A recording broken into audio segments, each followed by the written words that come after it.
Hello friends, अब इस video में जो आपके सामने है, इस वीडियो में आप देखेंगे कि मैंने यहाँ पे लिखा है प्लैनेट के सिग्निफिकेशन क्या है, यानी कि एक ग्रह का कार्य तथ्य क्या है, एक ग्रह किस चीज़ को रिप्रेजेंट करता है। आपकी कुंडली में वो ग्रह को देख करके हम बता सकते हैं।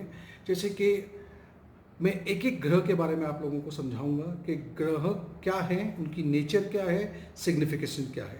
ओके, तो पहले स्लाइड में आप देखिए, मैंने यहाँ पे लिखा हुआ है कि मेरे प्रीवियस कुछ वीडियोस में मैंने आपको जैसे घरों के बारे में बताया था, भावों के बारे में बताया था। आज मैं आपको बताऊंगा कि अभी हम लोग जो प्लैनेट्स की बात कर रहे हैं, तो हर एक प्लैनेट क्या रोल अदा करता है हमारे जीवन में।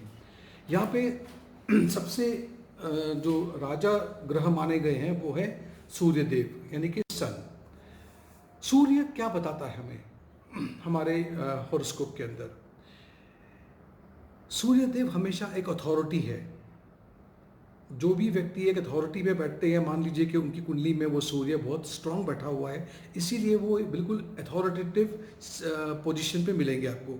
जैसे कि head of the state, king, highly ranked government officials, government में बड़े ओहदे पे काम करने वाले, पावरफुल पॉलिटिशियंस, ये सभी लोग आप देख सकते हैं, पढ़ सकते हैं। पुलिस के कमिश्नर्स वगैरह यहाँ पर आपको दिखाई पड़ेंगे।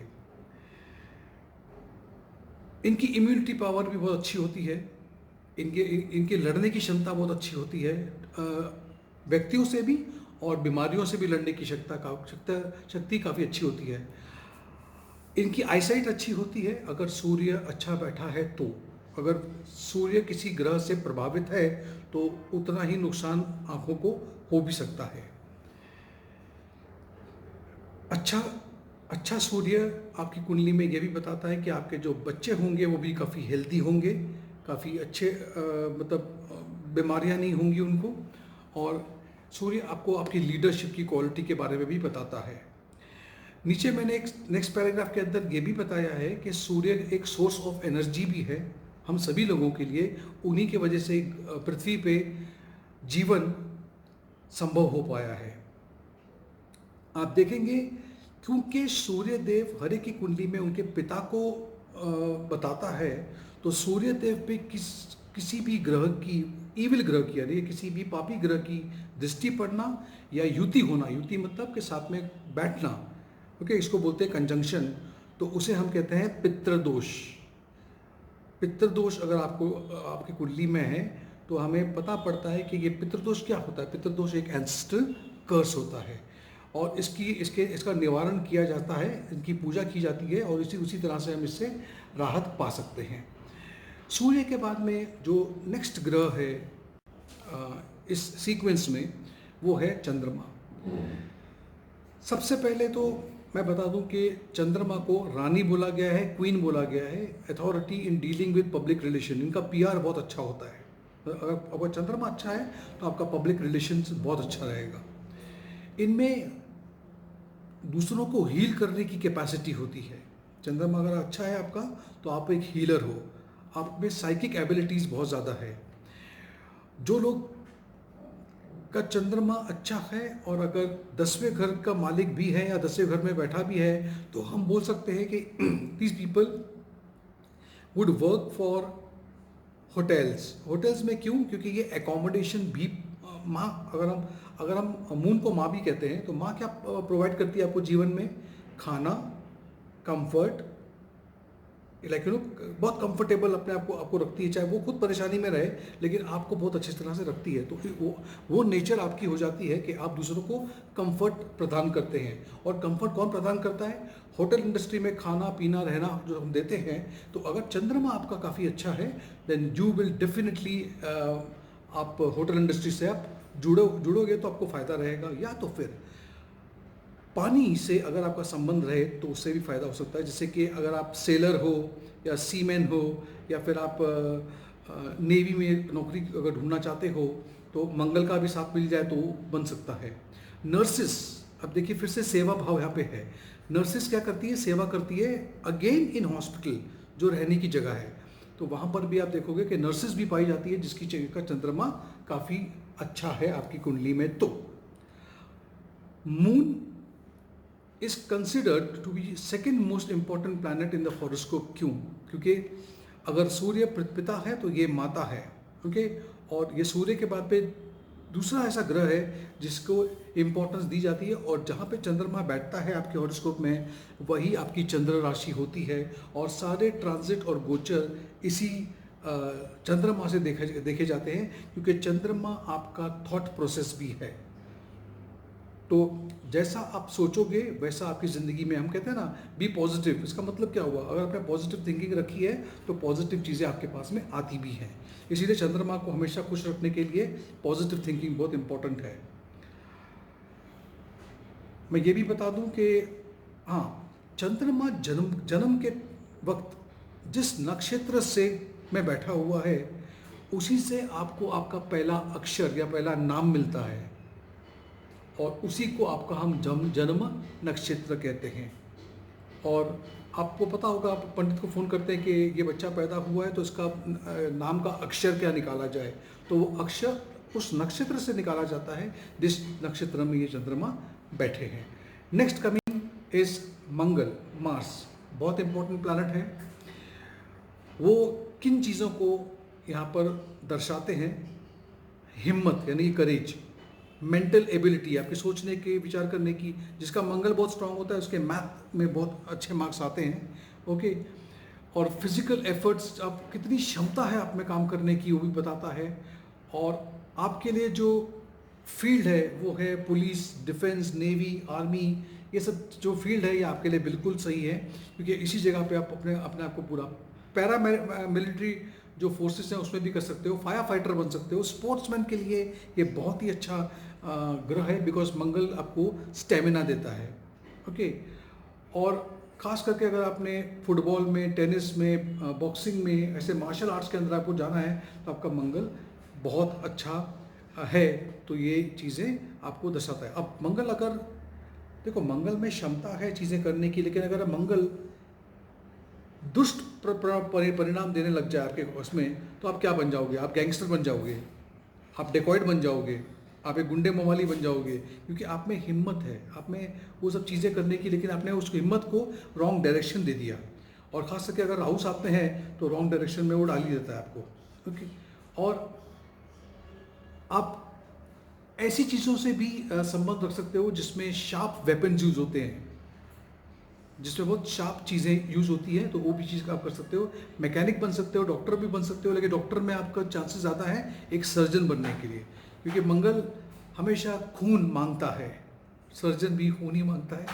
बिना चीर फाड़ किए तो वो काम नहीं करेगा आपके ऊपर। तो ये चीज़ें हैं मंगल के बारे में। मंगल बिल्कुल मैस्कुलिन प्लैनेट है और फाइट करने की क्षमता देता है आपको, तो इसलिए मंगल का इस कुंडली में प्रभाव ज़्यादा हो जाता है। नेक्स्ट आप देखोगे मंगल के बाद मर्क्यूरी, बुध। ये एक, इसे हम एक प्रिंस कहते हैं, इसे राजकुमार कहते हैं। ये अगर आपकी कुंडली में आ रहा है, यानी कि महादशा इसकी लगने वाली है, क्या ये आने वाले वक्त में आपके सामने आ रहा है, it is a sign of और significator of wisdom coming into your life, okay. और रैशनल थिंकिंग आपकी हो जाएगी, और आपका माइंड जो कभी कभी भटक जाता था उसको वो स्टेबल कर देगा। कम्युनिकेशन के स्किल बहुत बढ़ा देगा आपके, और आपका command over the speech would be excellent. Mangal को किन किन कामों से जोड़ा गया है, जैसे कि witness, diplomacy, analytical ability and good intellect. ये आपको बहुत ज़्यादा मतलब इंटेलिजेंट बना देता है। लेकिन ये मर्क्यूरी इतना फास्ट चलने वाला प्लैनेट है कि अगर आपकी इंटेलिजेंस बहुत फास्ट चलती है तो कभी कभी ये आपको स्टैमरिंग दे देता है, ओके। यानी कि आप हकलाने लगते हो, क्योंकि आपके माइंड में और आपकी ज़बान में कोऑर्डिनेशन बिठाना मुश्किल हो जाता है। आपका mind works much more faster than your tongue, that becomes a problem for you then. Next is, आते हैं Guru, Jupiter, the most is the planets में सबसे बड़े प्लैनेट है ये, the largest planet I would say. और इनकी जो जिनसे इनको जोड़ा जाता है वो है साधु, संत, सेंट, स्पिरिचुअल हीलर, स्पिरिचुअल गुरु, Holi places, Holi reverse, holy water, religion, यानी कि सभी कुछ आप देखोगे तो आध्यात्मिकता से जुड़े हुए हैं, स्पिरिचुअलिज्म से जुड़े हुए हैं। और इन चीज़ों में आपको पाए जाते हैं preachers, teachers, professors, philosophers, astrologers भी, और बैंकर्स भी, क्योंकि फाइनेंशियल पूरा सब आपकी ज़िंदगी का जो फाइनेंस है वो ये कंट्रोल करते हैं। पब्लिक डीलिंग में भी ये बहुत मतलब हाई ऑफिशियल और हाई एडवाइजर्स होते हैं। इनकी बोलते हैं ना कि चाणक्य नीति अगर बनानी है तो कोई गुरु से सीखें, तो वो आपको बिल्कुल सही सलाह देंगे। और गवर्नमेंट में, पॉलिटिक्स में ऐसे लोग बहुत हाई पोस्ट पे एज एन एडवाइज़र भी देखे गए हैं। एडमिनिस्ट्रेशन कैपेबिलिटी भी इनकी बहुत अच्छी है। There are some very good writers, authors and actors जो इन गुरु के प्रभाव में होते हैं, तो वो पाए जाते हैं।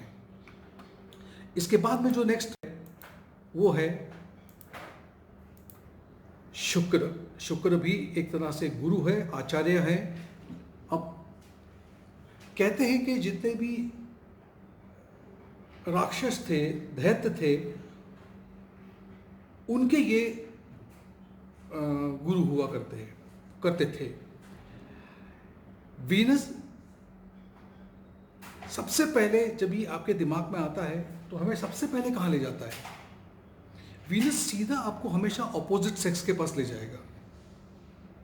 सोचते ही love affair, love life, even for a shorter time, अगर आपको फ्लर्टिंग भी करनी है, शॉर्ट टाइम के लिए भी है, तो वीनस एक ऐसा प्लैनेट है जो आपको रिलेशन में डाल देता है। मैरिज बिना वीनस के नहीं संभव है। वीनस का रोल ये भी है कि वो आपको फिजिकल प्लेजर दिलवाता है, डिज़ायर्स बहुत बढ़ा देता है। आपकी जो मांगे होती है वो बहुत छोटी मोटी नहीं होती है, ये बहुत ही, हाँ, आप में आर्टिस्टिक एबिलिटी भरपूर होती है। जैसे कि ज़्यादातर फिल्मी जो एक्टर एंड एक्ट्रेसेस हैं, या कला से संबंधित कोई भी काम क्यों ना हो, वो भी वीनस के कंट्रोल में ही होता है। तो इसी वजह से वीनस को ये भी बोला गया है कि वो she is a goddess of beauty. और इसीलिए cinema, fashion industry, modelling, business और हर वो चीज़ जो थिएटर से, पेंटिंग से जुड़ी हुई है, वो हम शुक्र से ही देखते हैं। शुक्र के बाद में नेक्स्ट प्लैनेट है यहाँ पे शनिदेव, सैटर्न। यहाँ पर मैं आप लोग को समझा दूँ, सबसे ज़्यादा इम्पॉर्टेंट प्लैनेट अगर आपकी ज़िंदगी में कोई है, आपको इन प्लैनेट से बहुत लोग शनिदेव का नाम सुन के भयभीत हो जाते हैं, डर जाते हैं, लेकिन मैं आपको इतना बताता हूँ कि ये एक प्लैनेट है जो ज़िंदगी में सच और क्या सच है और क्या झूठ है, अगर आपको जानना है तो सिर्फ यही एक प्लैनेट है जो आपके सामने सारी परिस्थितियों को लाकर खड़ा करेंगे। सैटर्न से लोग डरते हैं, लेकिन सैटर्न को हमने एक नाम दिया गया है एस्ट्रोलॉजी के अंदर, he is known as a task master. Saturn का अगर महादशा आ जाए, अंतर्दशा आ जाए या साढ़े आ जाए, तो वो आपके सामने ऐसी परिस्थितियां ले आएंगे जहां पे वो आपको सामना करवाएंगे जीवन में कि आपका जीवन वास्तविक में कैसा है, आपका रियल फ्रेंड कौन है, क्या रिलेटिव आपके खुद के रिलेटिव्स है भी या नहीं है। क्योंकि जिनको आपने सोच के रखा है कि ये मेरे को मदद कर सकता है लाइफ में, क्या वो मदद कर सकता है, ऐसी सारी सर्कमस्टांसेस आपके सामने लाई खड़ा कर देगा, जहाँ पे आपको पता पड़ेगा कि नहीं, जीवन का अर्थ कुछ और है और जो हम समझ रहे थे वो कुछ और है। शनिदेव बहुत किसको सिग्निफाई करते हैं? लेबर क्लास वर्कर्स, जो बहुत ही पिछड़े हुए लेबर क्लास होते हैं, उनको ये सिग्निफाई करते हैं। आप देखोगे कि शनिदेव का लेना देना, मतलब जो भी कुछ रोल है वो हेवी चीज़ों से है, जो लोहे की बनी हुई चीज़ें होती है, क्रेन है, रोड रोलर्स हैं और डिगिंग मशीन्स हैं, और जो ज़मीन को खोदती हैं। शनिदेव अगर किसी के 10th हाउस में बैठा है और वो अगर ऑयल से संबंधित काम करेगा, क्योंकि ऑयल कहाँ से निकलता है, डिग करके ज़मीन के अंदर से निकलता है। इसलिए ज़मीन के बहुत अंदर से निकली हुई चीज़ें जैसा पेट्रोल है, डीजल है, और ऑयल है, फिर कोई भी चीज़ जिसमें आप खुदाई कर करके उस चीज़ों को बाहर निकालते हो, उसका कारोबार करने से आपको बहुत फ़ायदा रहता है। शनिदेव आपके कर्मों का हिसाब करता है। जब तक समय नहीं आता तब तक शनिदेव कुछ नहीं करते हैं, लेकिन जब भी उनका समय आता है तब वो आपका लेखा जोखा आपके सामने खड़ा कर देते हैं। और कोई कितना ही बड़ा इंसान क्यों ना हो, शनिदेव के सामने झुकना ही पड़ता है। और जिस व्यक्ति में अहंकार और ईगो आ जाए तो शनिदेव की लाठी के लिए उसे तैयार रहना चाहिए। नेक्स्ट प्लैनेट जो है वो है राहु। जबकि राहु, मैं पहले भी बता चुका हूँ कि राहु एक प्लैनेट नहीं है, वो एक मैथमेटिकल कैलकुलेशन है जहाँ पे इंटरसेक्शन होता है बिटवीन द पाथ, जहाँ पे मून पृथ्वी की का चक्कर लगाता है और पृथ्वी सूर्य के चक्कर लगाते हैं। तो जो इंटरसेक्शन पॉइंट है, इसीलिए राहु को नॉर्थ पोल कहते हैं और नॉर्थ नोड कहते हैं, और केतु को साउथ नोड कहते हैं। ये जो प्लैनेट है ये बहुत जल्दी पैसा दिलवा देता है। ये जो भी चीज़ करवाता है बहुत सडन करवाता है। बहुत छप्पड़ फाड़ के पैसा मिल गया, ऐसा बोलते हैं ना, लॉटरी से, गैम्बलिंग से, किसी भी चीज़ से, हॉर्स रेसिंग में ये आपको पैसा दिलवा सकता है। उसी तरह से ये पैसे ले भी सकता है। आपको इतना ही बता देता हूँ कि मैं कुछ लोगों को इस चीज़ों में फंसा करके वो पूरी तरह से डिस्ट्रॉय भी कर देता है।